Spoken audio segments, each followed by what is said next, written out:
Despair and INCARNON are throwing knives that decide to go kaboom after a second or so. D completely hid those stats away, but as weird as it sounds, it does not come as a surprise that there's an explosion to this. From what I could gather, Explosion has about 5-meter radius that can be increased with mods, and its damage type is heat only. And damage falloff seems to be about 70% over that range. Explosion delay is pretty short. I'm lazy to count frames in the video, but it looks about a bit less than a second maybe. I assume D will show us stats eventually, but I do not think it's too important. Direct damage is much higher, so for heavier targets that should be our focus. Evolutions really add a lot. Second evolution adds damage, and one option is innate condition overload, and the other option benefits from having a full stalker loadout on you. I could not test the second one yet. I will do it as soon as possible, but for now, we'll skip that option. Third evolution is, as per usual, one that adds Exile slot upgrades. Here, I believe projectile flight speed is the most valuable one.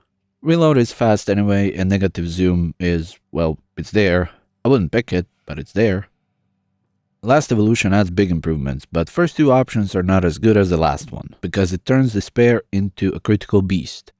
Despair's base critical damage was always low, and this flattens it to average, but for INCARNON mode, that is quite a spicy improvement. I think this one is as clear of a choice as it gets. For a build, I ran this on most clips in the video. Critical stuff, damage, multi-shot, viral, heat, and lethal torrent.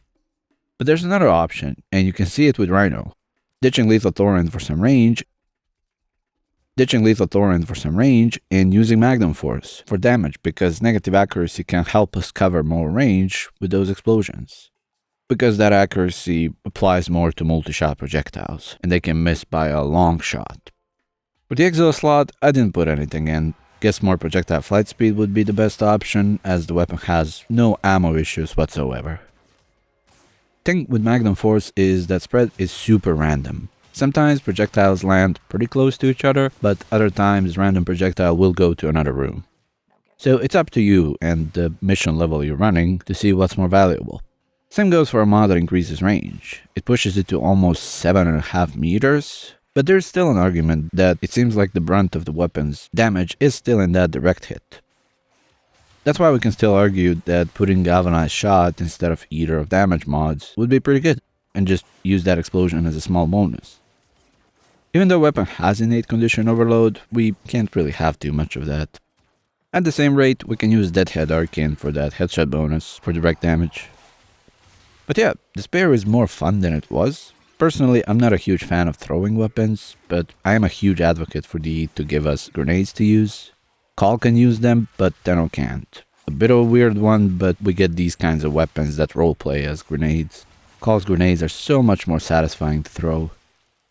Though if you like throwing weapons, damage output seems sufficient. It's not going to be the best secondary weapon, nor anywhere near that contention, but it's hard for me to say it's bad. It's more than good enough.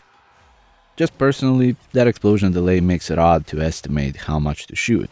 You can probably learn it, but at the same time, it probably does not matter because you can fill that INCARNON meter in 2 shots and be right back at it. I'll revisit this in a full stalker loadout video when I get all of them. Thank you for watching, and I'll see you in the next one.